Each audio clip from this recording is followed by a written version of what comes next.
Hi everyone, ಎಲ್ಲರೂ ಹೇಗಿದ್ದೀರಾ? I hope ಎಲ್ಲರೂ ತುಂಬಾ ಚೆನ್ನಾಗಿದ್ದೀರಾ ಅಂತ ಭಾವಿಸ್ತಾ ಇವತ್ತಿನ ವಿಡಿಯೋನ ಸ್ಟಾರ್ಟ್ ಮಾಡ್ತಾ ಇದ್ದೀನಿ. ಹಾಗೆಯೇ ನಾನು ನಿನ್ನೆ ವಿಡಿಯೋದಲ್ಲೇ ಹೇಳಿದ್ದೆ ಅಮ್ಮನ ಮನೆಗೆ ಹೋಗಬೇಕು, ಊರಲ್ಲಿ ಪೂಜೆ ಇದೆ ಅಂತ. ಅದಕ್ಕೋಸ್ಕರ ಅಮ್ಮನ ಮನೆಗೆ ಹೊರಡ್ತಾ ಇದ್ದೀವಿ. ಇನ್ನು ಹೊರಟ ಮೇಲೆ ಒಂದು ವಾರ ಇಂತೂ ಅಮ್ಮನ ಮನೇಲೇ ಇರ್ತೀವಿ. ಅದಕ್ಕೋಸ್ಕರನೇ ಎಲ್ಲ ಲಗೇಜ್ನು ಕೂಡ ಪ್ಯಾಕ್ ಮಾಡ್ತಾ ಇದ್ದೀನಿ. ಈಗ ಮಕ್ಕಳು ಬಟ್ಟೆ ಒಂದು ಸೈಡ್ಗೆ ಹಾಕ್ತಾ ಇದ್ದೀನಿ. ಹಾಗೆಯೇ ನನ್ನ ಬಟ್ಟೆಗಳನ್ನ ಸಪ್ರೇಟಾಗಿ ಇಟ್ಕೋತೀನಿ. ಯಾಕೆಂದರೆ ಎಲ್ಲನೂ ಒಟ್ಟಿಗೆ ಮಿಕ್ಸ್ ಮಾಡೋದ್ರಿಂದ ಡೈಲಿ ಯೂಸ್ ಬಟ್ಟೆಗಳೇ ಬೇರೆ ಕಡೆ ಇಟ್ಟರೆ ಬೆಸ್ಟು, ಹಾಗೆಯೇ ಹೊಸ ಬಟ್ಟೆನ ಬೇರೆ ಕಡೆ ಇಟ್ಟರೆ ಬೆಸ್ಟ್ ಅಂತ ಅನಿಸುತ್ತೆ ನನಗೆ. ಊರಲ್ಲಿದ್ದಾಗ ಡೈಲಿ ಯೂಸ್ ಬಟ್ಟೆಗಳನ್ನ ಒಂದು ಬ್ಯಾಗಿಗೆ ಇಟ್ಬಿಟ್ರೆ ಅದನ್ನು ತೊಗೊಂಡು ಮಕ್ಕಳು ಯೂಸ್ ಮಾಡ್ತಾರೆ. ಇನ್ನು ನನ್ನ ಬಟ್ಟೆ ಅವ್ರ ಬಟ್ಟೆ ಎರಡನ್ನೂ ಮಿಕ್ಸ್ ಮಾಡಿಬಿಟ್ರೆ ಎಲ್ಲ ಚಲ್ಲಾಪಿಲ್ಲಿ ಮಾಡಾಕ್ಬಿಡ್ತಾರೆ ಅಂತ ಸಪ್ರೇಟಾಗಿ ಡೈಲಿ ಯೂಸ್ಗೆ ಒಂದು ಬ್ಯಾಗಲ್ಲಿ ಇಟ್ಬಿಡ್ತೀನಿ. ಇನ್ನು ನೆಕ್ಸ್ಟು ಇನ್ನೊಂದು ಬ್ಯಾಗಿಗೆ ನನ್ನ ಮಾವು ಸಪ್ರೇಟಾಗಿರೋಂಥ ಹೊಸ ಬಟ್ಟೆಗಳನ್ನ ಇಟ್ಕೊಳ್ಳೋಕ್ಕೆ ಸ್ಟಾರ್ಟ್ ಮಾಡ್ತೀನಿ. ನಾನು ಯಾವಾಗಲೂ ಹೀಗೇ ಮಾಡ್ತೀನಿ. ಏಕೆಂದರೆ ಇವ್ರಿಗೆ ಎಲ್ಲ ಜೊತೆಲೇ ಇಟ್ಕೊಬಿಟ್ರೆ ಬಟ್ಟೆ ಡೈಲಿ ಯೂಸ್ ಬಟ್ಟೆ ತೊಗೊಳಕ್ಕೆ ಈಸಿ ಅನಿಸಲ್ಲ ಅವ್ರಿಗೆ. ಪ್ರತಿಯೊಂದಕ್ಕೂ ಅಮ್ಮ ನೀನೇ ಕೊಡು ಬಾ ಅಂತ ಗೊಳಿಯೋಕ್ಕೆ ಸ್ಟಾರ್ಟ್ ಮಾಡ್ತಾರೆ ನನ್ನನ್ನು.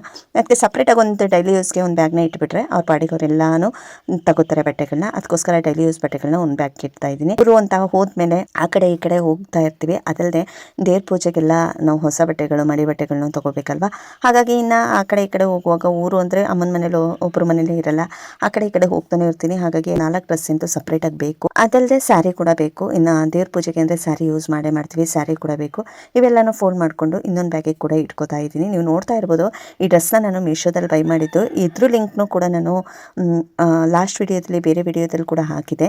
ಯಾರೆಲ್ಲ ಈ ಡ್ರೆಸ್ನ ತೊಗೊಂಡಿಲ್ಲ ಅನ್ನೋರು ನೋಡಿ, ನಿಮಗೆ ತುಂಬಾ ಇಷ್ಟ ಆಗುತ್ತೆ ಅಂತ ಅನ್ಕೋತೀನಿ.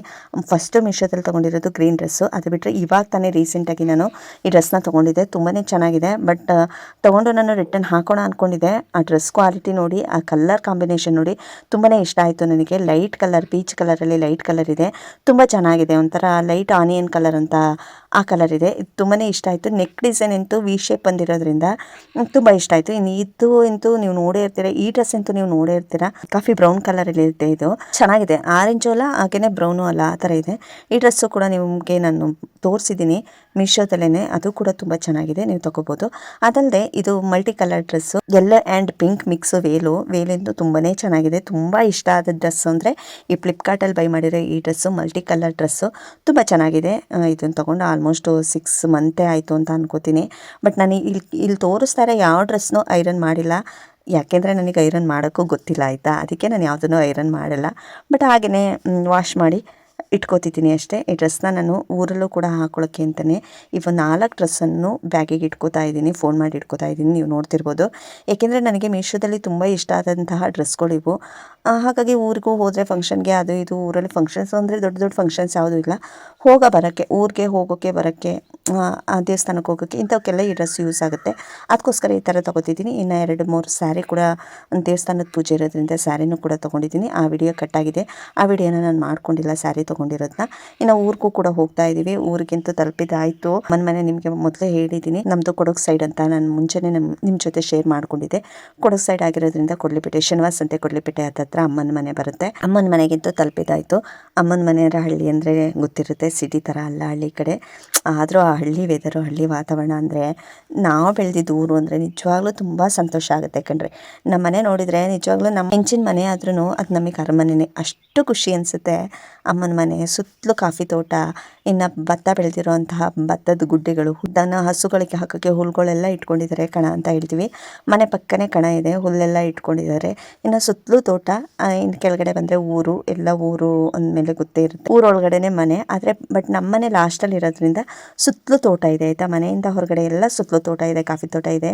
ನೋಡೋಕ್ಕಂತೂ ವೆದರ್ ತುಂಬಾ ಚೆನ್ನಾಗಿದೆ. ಹಳ್ಳಿ ವೆದರ್ ವಿಡಿಯೋಸ್ನ ಮಾಡಿ ಸಿಸ್ಟರ್ ಅಂತ ಕೇಳಿದರೆ ಖಂಡಿತವಾಗ್ಲೂ ನಾನು ನಮ್ಮ ಹಳ್ಳಿ ವಿಡಿಯೋನ, ನಮ್ಮ ಊರಿನ ವಿಡಿಯೋನ, ಗದ್ದೆ, ಹೊಲ, ತೋಟ, ಕಾಫಿ ತೋಟ ಪ್ರತಿಯೊಂದೂ ವಿಡಿಯೋಸ್ನ ಮಾಡಿ ತೋರಿಸ್ತೀನಿ. ಇಂಟ್ರೆಸ್ಟ್ ಇರೋರು ನೀವು ಕಮೆಂಟ್ ಕೂಡ ಹಾಕ್ಬೋದು. ಅಮ್ಮ ಕೊಡಗು ಸೈಡ್ ಹೇಗಿರುತ್ತೆ, ಕಾಫಿ ತೋಟ ಹೇಗಿರುತ್ತೆ, ಕಾಫಿ ತೋಟದಲ್ಲಿ ಮಧ್ಯ ಮನೆಗಳು ಯಾವ ರೀತಿ ಇರುತ್ತೆ, ಪ್ರತಿಯೊಂದು ವಿಡಿಯೋನೂ ಕೂಡ ಬೇಕಾದರೆ ನೀವು ಕಮೆಂಟ್ ಮಾಡಿ ಆ ರೀತಿ ವಿಡಿಯೋಸ್ನ ತಿಳಿಸಿ ಸಿಸ್ಟರ್. ಆ ವೆದರ್ ನನಗಿಷ್ಟ, ನಿಮ್ಮ ಸೋಮವಾರಪೇಟೆ ಸೈಡ್ ವೆದರ್ ಇಷ್ಟ ಅಂತ ಹೇಳೋರು ನನಗೆ ಕಮೆಂಟ್ ಮೂಲಕ ತಿಳಿಸಿ. ನಾನು ನೆಕ್ಸ್ಟ್ ವಿಡಿಯೋದಲ್ಲಿ ನಿಮಗೆ ಪ್ರತಿಯೊಂದು ಆ ವೆದರ್, ನಮ್ಮ ಹಳ್ಳಿ ಜೀವನ, ನಮ್ಮ ಊರಿನ ವೆದರ್ ಹೇಗಿರುತ್ತೆ, ನಮ್ಮ ಊರು ಯಾವ ಥರ ಇದೆ, ಕಾಫಿ ತೋಟ ಹೇಗಿದೆ, ಮೆಣಸು ಹೇಗೆ ಬೆಳೀತಾರೆ, ಹಾಗೆಯೇ ಏಲಕ್ಕಿನ ಯಾವ ರೀತಿ ಬೆಳೀತಾರೆ, ಬಾಳೆ ತೋಟ ಹೇಗಿದೆ, ಅಡಿಕೆ ತೋಟ ಹೇಗಿದೆ, ಶುಂಠಿ ಹೇಗೆ ಬೆಳೆದಿದ್ದಾರೆ, ಪ್ರತಿಯೊಂದು ವಿಡಿಯೋನೂ ಕೂಡ ಒಂದು ವಿಡಿಯೋದಲ್ಲಿ ಪ್ರತಿಯೊಂದನ್ನು ಕೂಡ ನಾನು ಶೇರ್ ಮಾಡೋಕ್ಕೆ ಇಷ್ಟಪಡ್ತೀನಿ. ಇಂಟ್ರೆಸ್ಟ್ ಇದ್ದರೆ ಕಮೆಂಟ್ ಮೂಲಕ ತಿಳಿಸಿ. ಆಮೇಲೆ ನಾನು ಆ ವಿಡಿಯೋನ ನಿಮ್ಮ ಜೊತೆ ಶೇರ್ ಮಾಡ್ತೀನಿ ಅಂತ ಹೇಳ್ದೆ. ಹಾಗೆಯೇ ಇನ್ನು ಅಮ್ಮ ಮಗಳು ಬರ್ತಾಳೆ, ಹಸಿ ತಡ್ನಿಕಾಳು ಅಂದರೆ ಇಷ್ಟಪಡ್ತಾಳೆ ಅಂತ ಹೇಳ್ಕೊಂಡು ಅಮ್ಮ ತಡ್ನಿಕಾಳು ಕೂಡ ಬಂದಿದ್ರು. ನಾವು ಇದನ್ನು ತಡ್ಗುಣಿ ಕಾಳು ಅಂತ ಹೇಳ್ತೀವಿ, ನಿಮ್ಮ ಕಡೆ ಏನು ಹೇಳ್ತಾರೋ ಗೊತ್ತಿಲ್ಲ, ಅಲಸಂದೆ ಕಾಳು ಅಂತ ಹೇಳ್ಬೋದೇನೋ ಗೊತ್ತಿಲ್ಲ ನನಗೆ. ಇನ್ನು ಹಸಿ ತಡ್ನಿಕಾಳು ಸಾಂಬಾರು ಅಂತೂ ಸಖತ್ತಾಗಿರುತ್ತೆ. ಇಟ್ಟೆಲ್ಲ ಹಸಿ ತಡ್ನಿಕಾಳನ್ನ ಹಿಡಿದಿಟ್ಟಿದ್ದಾಯಿತು ಅಮ್ಮ ನಾನು ಎಲ್ಲ ಸೇರಿಕೊಂಡು. ಇನ್ನು ಬೆಳಗ್ಗೆ ಹಳ್ಳಿ ವೆದರ್ ಅಂದರೆ ನಿಮಗೆ ಗೊತ್ತೇ ಇರುತ್ತೆ, ಹಂಚಿನ ಮನೆ ಅಂದರೆ ಯಾವುದೇ ವಾಟರ್ ಟ್ಯಾಂಕು ನಲ್ಲಿ ಆಗಲಿ ಇರಲ್ಲ, ನಲ್ಲಿ ನೀರು ಅಂತ ಬಿಡ್ತಾರೆ. ನಲ್ಲಿ ನೀರು ಬಿಟ್ಟಾಗ್ಲೇ ಮನೆಯೆಲ್ಲ ನೀಟಾಗಿ ಒರೆಸ್ಕೊಂಡು, ನೀಟಾಗಿ ನೆಲ ಎಲ್ಲ ಒರೆಸ್ಕೊಂಡು, ಬಟ್ಟೆ ಇದ್ದರೆ ಡೈಲಿ ಸ್ನಾನ ಮಾಡಿದ ಬಟ್ಟೆ ಇದ್ದರೆ ಬಟ್ಟೆ ಎಲ್ಲ ನಲ್ಲಿ ಹತ್ರನೇ ತೊಳ್ಕೊಂಡು, ಹಾಗೆಯೇ ಪಾತ್ರೆನೂ ಕೂಡ ನಲ್ಲಿ ಹತ್ರನೇ ತೊಳ್ಕೊತೀವಿ ನಾವು, ಹೊರಗಡೆನೆ ಆಚೆನೆ. ಸಿಟಿ ಕಡೆ ಹೇಗಿರುತ್ತೆ ಅಂದರೆ ಸಿಂಕಲ್ಲಿ, ಅಡುಗೆ ಮನೆ ಪಕ್ಕನೇ ಸಿಂಕ್ ಇರುತ್ತೆ, ಸಿಂಕಲ್ಲಿ ತೊಳ್ಕೊಬಿಡ್ತೀವಿ. ಬಟ್ ಹಳ್ಳಿ ಕಡೆ ಹಾಗಲ್ಲ, ತೊಳೆಯೋದು ಬಟ್ಟೆ ತೊಳೆಯೋದು ಪ್ರತಿಯೊಂದು ನಾವು ಹೊರಗಡೆ ನಲ್ಲಿ ಇರೋ ಕಡೆನೇ ಮಾಡ್ಕೋಬೇಕು ಆಯಿತಾ. ಹಾಗಾಗಿ ನಲ್ಲಿ ಇರೋ ಕಡೆನೇ ಪಾತ್ರೆ ಬಟ್ಟೆಗೆ ಎಲ್ಲ ತೊಳ್ಕೊಂಡ್ವಿ. ಇನ್ನು ನಲ್ಲಿ ನೀರು ಹಿಡಿಯೋಕ್ಕೂ ಕೂಡ ಪೈಪ್ನ ಯೂಸ್ ಮಾಡ್ತೀವಿ. ಪೈಪಲ್ಲಿ ನಲ್ಲಿಗೆ ಪೈಪ್ನ ಹಾಕ್ಕೊಂಡು, ಇನ್ನು ಡ್ರಮ್ಗಳೆಲ್ಲ ಆಚೆ ದನಿ ನೀರು ಕುಡ್ಸೋಕ್ಕಿಂತ ಹಸುಗಳಿಗೆ ನೀರು ಕುಡ್ಸೋಕ್ಕೆ ಹೊರಗಡೆ ಡ್ರಮ್ನ ಇಟ್ಕೊಂಡಿರ್ತೀವಿ. ಇನ್ನು ಒಳಗಡೆ ಸ್ನಾನದ ಮನೆ ಹತ್ರ ಡ್ರಮ್ ಇಟ್ಕೊಂಡಿದ್ದಾರೆ, ಹಾಗೆಯೇ ತಾಮ್ರದ ಕಡೆ ಇಡಿಸಿದ್ದಾರೆ, ಒಲೆನ ಇಟ್ಕೊಂಡು ಸ್ನಾನ ಎಲ್ಲ ಮಾಡೋಕ್ಕೆ ಸ್ನಾನದ ಮನೇಲಿ ಆ ರೀತಿ ಇಡಿಸಿದ್ದಾರೆ. ಅದನ್ನೊಂದು ಹೋಮ್ ಟೂರ್ನ ಮಾಡಿ ಅಂದರೆ ನಾನು ಆರಾಮಾಗಿ ತೋರಿಸ್ತೀನಿ. ಅಮ್ಮನ ಮನೆ ಹೋಮ್ ಟೂರು, ಹೆಂಚಿನ ಮನೆ ಹೋಮ್ ಟೂರ್ನ ಮಾಡು ಅಂದರೆ ಆರಾಮಾಗಿ ಮಾಡಿ ತೋರಿಸಿ ಸಿಸ್ಟರ್ ಅಂದರೆ ಆರಾಮಾಗಿ ಮಾಡಿ ತೋರಿಸ್ತೀನಿ. ಈಗ ನೋಡ್ತಾ ಇರ್ಬೋದು, ನಾನು ಕೂಡ ಅಕ್ಕಂದಿರ ಜೊತೆ ಹರಟೆ ಹೊಡ್ಕೊಂಡು ಕೂತಿದ್ದೀನಿ. ಇನ್ನು ಈ ಥರ ಹಂಚಿನ ಮನೆ ತಂಪಾದ ಗಾಳಿಗೆ ಏನೂ ಕಮ್ಮಿ ಇಲ್ಲ ಆಯಿತಾ. ಸಿಟಿ ಕಡೆ ಅಷ್ಟು ಶೆಕೆ ಅಂತ ಎಲ್ಲ ಸೆಟ್ ಆಗ್ತೀವಿ, ಬಟ್ ಈ ರೀತಿ ನಮ್ಮ ಕೊಡಗು ಸೈಡಲ್ಲಿ ಈ ಸಮ್ಮರ್ ಸೀಸನಲ್ಲಂತೂ ನಿಜವಾಗ್ಲೂ ನಮ್ಮೂರ ಕಡೆಗೆ ಬರಬೇಕು. ನಿಜ ಎಷ್ಟು ತಂಪಾದ ವೆದರ್ ಅಂದರೆ, ಆ ಕಾಫಿ ತೋಟ, ಸುತ್ತಲೂ ಕಾಫಿ ತೋಟ, ಮಧ್ಯ ಒಂದು ಈ ಹಂಚಿನ ಮನೆ, ಹಂಚಿನ ಸಂದಿ ಎಲ್ಲ ತಂಪಾದ ಗಾಳಿ ಬೀಸುತ್ತೆ. ನಿಜವಾಗ್ಲೂ ತುಂಬಾ ಚೆನ್ನಾಗಿರುತ್ತೆ ಈ ವೆದರು. ನಿಜವಾಗ್ಲೂ ಸಿಟಿಲಿರೋರು ಈ ಹಳ್ಳಿ ವೆದರ್ನ ತುಂಬ ಮಿಸ್ ಮಾಡ್ಕೋತಿದ್ದೀವಿ. ನಿಜ ನನಗೆ ಅನಿಸುತ್ತೆ ಹಳ್ಳಿ ಜೀವನನೇ ತುಂಬ ಬೆಟರ್ ಅಂತ. ಈ ರೀತಿ ಪ್ಲೇವುಡ್ ಎಲ್ಲ ಶೀಟ ಹಾಕಿಸ್ಕೊಂಡು, ಮೇಲೆ ಕೂಡ ಆಟ ಇರುತ್ತೆ, ಈ ರೀತಿ ಹಾಕಿಸ್ಕೊಂಡು ಇಟ್ಕೊಂಡಿರ್ತೀವಿ. ಹಳ್ಳಿ ವೆದರು ಅಂದ್ರೇ ಹಾಗೆ, ಹಳ್ಳಿ ಅಂದ್ರೇ ಆ ಥರ ಇರುತ್ತೆ, ತುಂಬಾ ಚೆನ್ನಾಗಿರುತ್ತೆ. ಸಾಂಬಾರ್ ಪೌಡರ್ ಕೂಡ ಖಾಲಿಯಾಗಿತ್ತು, ಸಾಂಬಾರ್ ಪೌಡರ್ನು ಮಾಡಿಸ್ಬೇಕು ಅಂತ ಅಮ್ಮನ ಮನೆಯಲ್ಲೂ ಕೂಡ ಖಾಲಿಯಾಗಿತ್ತು. ಮಾಡಿಸೋಣ ಅಂತ ನನ್ನನ್ನೇ ಕಾಯ್ತಾ ಇದ್ರು ಅಮ್ಮ. ಬಂದರೆ ಇಬ್ಬರೂ ಒಟ್ಟಿಗೆ ಇದ್ಕೊಂಡು ಜೊತೆ ಸೇರಿಕೊಂಡು ಸಾಂಬಾರ್ ಪೌಡರ್ ಮಾಡೋಣ ಬಾ ಅಂತ ಹೇಳಿದರು. ಇನ್ನು ಸಾಂಬಾರ್ ಪೌಡರ್ ರೆಡಿ ಕೂಡ ಮಾಡ್ತಾ ಇದ್ದೀವಿ.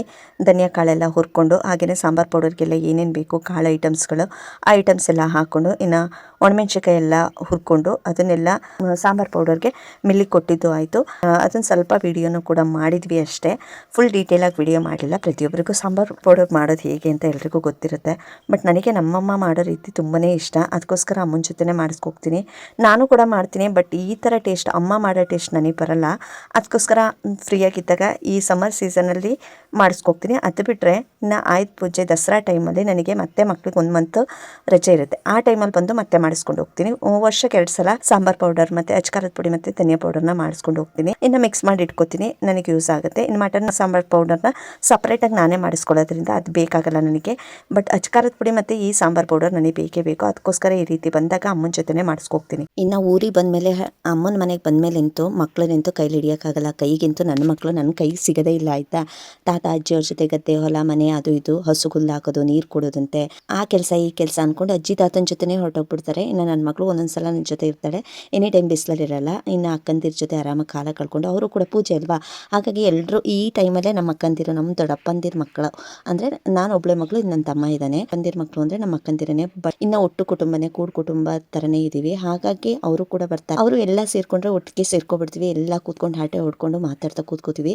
ನಾವು ಒಬ್ಬೊಬ್ಬರೇ ಬರೋದಾದ್ರೆ ಊರಿಗೆ ಬರಲ್ಲ ಆಯಿತಾ, ಅವರೆಲ್ಲ ಬರ್ತಾರೆ ಅಂತ ಮಾತಾಡಿಕೊಂಡು ಈ ಥರ ಸೇರ್ಕೊಬಿಡ್ತೀವಿ. ಸಮ್ಮರ್ ಸೀಸನಲ್ಲಿ ಮಕ್ಕಳು ಈ ದಸರಾ ಟೈಮಲ್ಲಿ ಈ ರೀತಿ ಎಲ್ಲರೂ ಒಟ್ಟಿಗೆ ಸೇರ್ಕೋತೀವಿ. ಒಟ್ಟಿಗೆ ಸೇರ್ಕೊಂಡು ಹರಟೆ ಹೊಡ್ಕೊಂಡು ಒಂದು 4-5 ದಿನ ಇದ್ದು ಹೋಗ್ತೀವಿ. ಈ ರೀತಿ ಇದ್ರೇ ನಮ್ಗೊಂಥರ ಖುಷಿ ಅನಿಸುತ್ತೆ. ಇನ್ನು ನನ್ನ ತಮ್ಮ ಅಂತೂ ಈ ಕರುನ ಮುದ್ದು ಮಾಡ್ತಾ ಇದ್ದಾನೆ, ಅಷ್ಟು ಇಷ್ಟ. ನನ್ನ ಮಗನೂ ಕೂಡ ಈ ಕರು ಜೊತೆ ಆಟ ಆಡ್ಕೊಂಡು ಕೂಡ ಅವ್ರ ಮಾವನ ಜೊತೆ ಸೇರ್ಕೊಂಡು ಟೈಮ್ ಪಾಸ್ ಮಾಡ್ತಾ ಇದ್ದಾನೆ, ನೀವು ನೋಡ್ತಾ ಇರ್ಬೋದು. ಹಿಂಗೇನೆ ಹಳ್ಳಿಗೆ ಬಂದರೆ ಅಂದರೆ ಅಜ್ಜಿ ಮನೆಗೆ ಬಂದರೆ ಕರು ಅಂದರೆ ನನ್ನ ಮಕ್ಳಿಗೆ ತುಂಬಾ ಇಷ್ಟ ಆಯಿತಾ. ಅಜ್ಜಿ ಜೊತೆ ತಾತನ ಜೊತೆ ಹೊಲ್ ಕುಯ್ಯಕ್ಕೆ ಹೋಗೋದು, ಜೋಳ ಕುಯ್ಯಕ್ಕೆ ಹೋಗೋದು, ಈ ಹಸುಗೆ ಹಾಕೋಕ್ಕೋಸ್ಕರನೇ ಜೋಳನ ಕುಯ್ಕೊಬಂದು ಹಾಕೋದು, ಅಲ್ಲಿಂದ ಹೊತ್ಕೊಂಡ್ಬರ್ತಾನೆ ಗದ್ದೆಯಿಂದನೂ ಇವನೇ ಸಪ್ರೇಟಾಗಿ ಇವನದೇ ಆದಂಥ ಚಿಕ್ಕ ಜೋಳದ ಹೊರೆನ ಹೊತ್ಕೊಂಡು ತಗೊಬಂದು ಈ ಥರ ಕರುಗಳಿಗೆ ಹಾಕೋದು, ಈ ರೀತಿ ಮಾಡ್ತಾನೆ ಇರ್ತಾನೆ ಯಾವಾಗಲೂ ಅಷ್ಟೇ.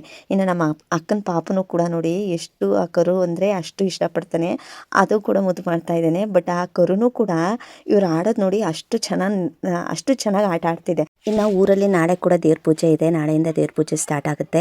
ಹಾಗಾಗಿ ನಾಳೆ ನಮ್ಮ ಊರಿನ ದೇವ್ರ ಪೂಜೆ ಯಾವ ಥರ ಇರುತ್ತೆ, ಹೇಗೆಲ್ಲ ಮಾಡ್ತಾರೆ, ಹಾಗೆಯೇ ನಮ್ಮ ಕೊಡಗಿನ ಸ್ಟೈಲಲ್ಲಿ ಯಾವ ರೀತಿ ಡ್ಯಾನ್ಸ್ ಎಲ್ಲ ಮಾಡ್ತಾರೆ ಎಲ್ರೂ, ಅದ್ರ ಬಗ್ಗೆ ವಿವರವಾಗಿ ನಾಳೆ ವಿಡಿಯೋದಲ್ಲಿ ತಿಳಿಸ್ಕೊಡ್ತೀನಿ. ಒಂದು ವಿಡಿಯೋ ಕೂಡ ಅಪ್ಲೋಡ್ ಮಾಡ್ತೀನಿ ನಾಳೆ. ಈ ವಿಡಿಯೋ ನಿಮಗೆ ಸ್ವಲ್ಪನಾದರೂ ಇಷ್ಟ ಆಯಿತು ಅಂತ ಅನಿಸಿದರೆ, ಹಳ್ಳಿ ಜೀವನ ಇಷ್ಟ ಆಯಿತು ಅಂತ ಅನಿಸಿದರೆ ಪ್ಲೀಸ್ ನನ್ನ ಚಾನಲ್ನ ಸಬ್ಸ್ಕ್ರೈಬ್ ಮಾಡೋದನ್ನು ಮರಿಬೇಡಿ. ಯಾರೆಲ್ಲ ಹೊಸದಾಗಿ ನೋಡ್ತಾ ಇದ್ದೀರಾ ಅವರು ಪ್ಲೀಸ್ ನನ್ನ ಚಾನಲ್ನ ಸಬ್ಸ್ಕ್ರೈಬ್ ಮಾಡ್ಕೊಳ್ಳಿ. ಹಾಗೆಯೇ ಲೈಕ್ ಕೊಡೋದನ್ನು ಮರಿಬೇಡಿ ಅಂತ ಹೇಳ್ತಾ, ನನಗೆ ಹಳ್ಳಿ ವೆದರು, ಹಳ್ಳಿ ಜೀವನ ಇಷ್ಟ ಅನ್ನೋರು ನಮ್ಮ ಸೋಮವಾರಪೇಟೆ ಸೈಡ್ ವಿಡಿಯೋ ಮಾಡಿ ಅಂತ ಹೇಳಿ ಕಮೆಂಟ್ ಮಾಡಿ ತಿಳಿಸಿ. ನೆಕ್ಸ್ಟ್ ವಿಡಿಯೋದಲ್ಲಿ ನಮ್ಮ ಸೋಮವಾರಪೇಟೆ ಸೈಡಿನ ಕಾಫಿ ತೋಟದ ಬಗ್ಗೆ ಆಗಲಿ, ಮನೆ ಬಗ್ಗೆ ಆಗಲಿ, ಪ್ರತಿಯೊಂದು ಕೃಷಿ ಬಗ್ಗೆ ವಿಡಿಯೋ ಮಾಡಿ ತಿಳಿಸ್ತೀನಿ ಅಂತ ಹೇಳ್ತಾ, ಟೇಕ್ ಕೇರ್ ಎಲ್ರಿಗೂ, ಟಾಟಾ, ಬಾಯ್ ಬಾಯ್.